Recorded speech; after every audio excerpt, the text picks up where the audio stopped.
بسم الله الرحمن الرحيم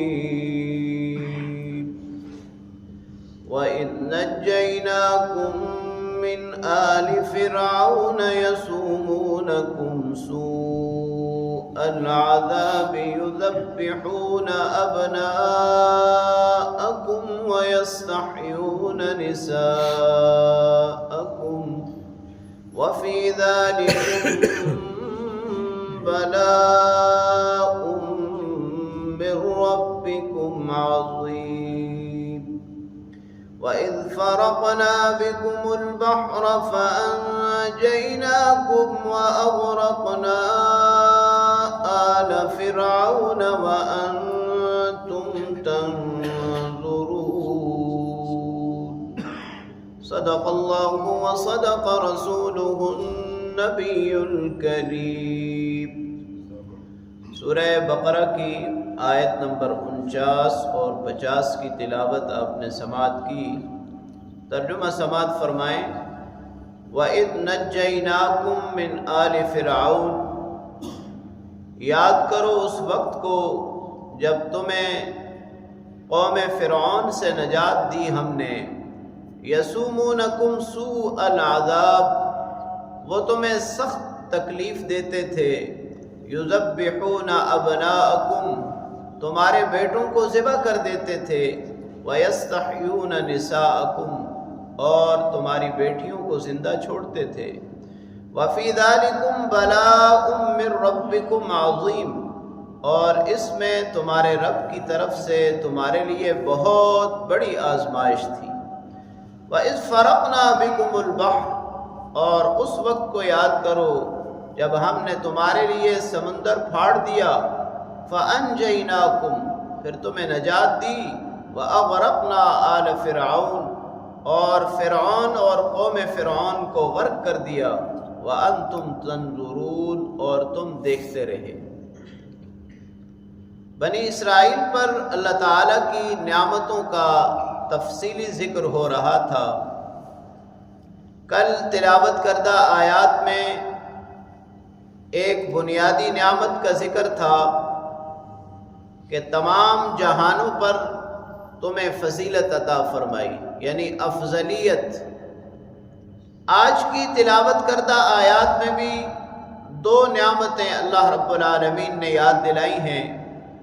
اس میں پہلی نعمت آزادی ہے اور دوسری نعمت نجات ہے۔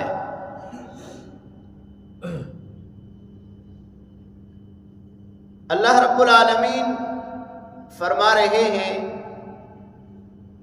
کہ قوم فرعون تمہارے ساتھ بہت برا سلوک کرتی تھی، اور اس برے سلوک میں ایک بڑی چیز جو بیان فرمائی وہ یہ کہ تمہارے بیٹوں کو قتل کر دیتے تھے۔ اس وقت کے بادشاہ نے، مصر کے اس وقت کے بادشاہ نے خواب دیکھا کہ بیت المقدس سے ایک آگ آ رہی ہے جو فرعون اور قوم فرعون کے تمام گھروں کو جلا کر بھسم کر دیتی ہے، اور بنی اسرائیل کے گھر اس سے محفوظ رہتے ہیں۔ اس نے تمام کاہنوں کو بلایا اور بلا کر یہ خواب بیان کیا۔ انہوں نے کہا کہ بنی اسرائیل میں پیدا ہونے والے لڑکوں کو قتل کر دیا جائے۔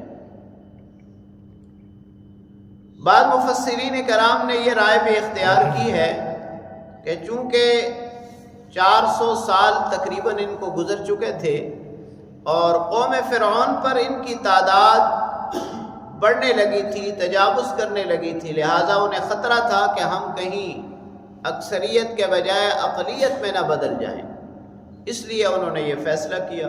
اب جو بھی بچہ پیدا ہوتا اس کو قتل کر دیا جاتا۔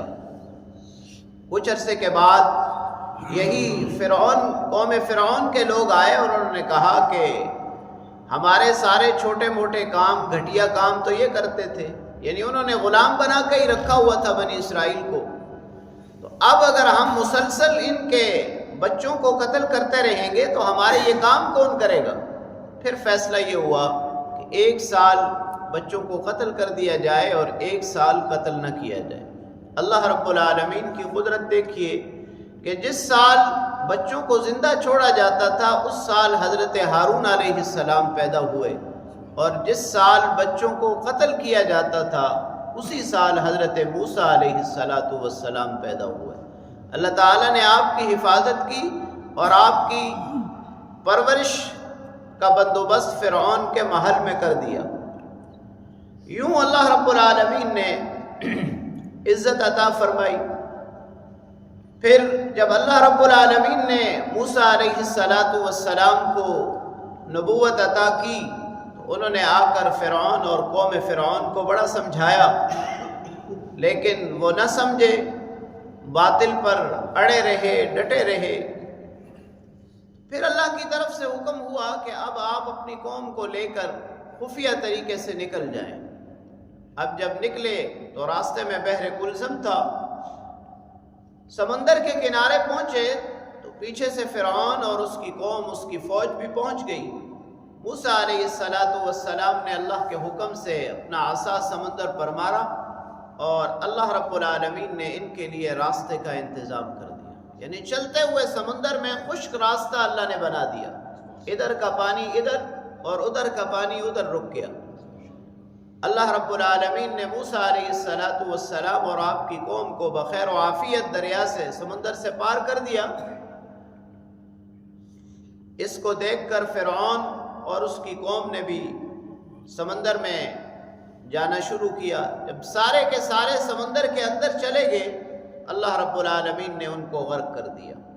تو یہ دو نعمتیں اللہ رب العالمین نے ان دو آیات میں بیان فرمائی، ایک تو غلامی سے آزادی اور دوسرے سمندر میں راستہ دے کے اللہ رب العالمین نے ان کے عذاب سے نجات عطا فرمائی، اور ان کے سامنے ہی، یعنی جن راستوں سے اللہ نے موسیٰ علیہ السلام اور ان کی قوم کو پار لگایا تھا انہی راستوں میں فرعون اور اس کی قوم کو غرق کر دیا، اور موسیٰ علیہ السلام اور آپ کی قوم کنارے کھڑے دیکھتے رہے۔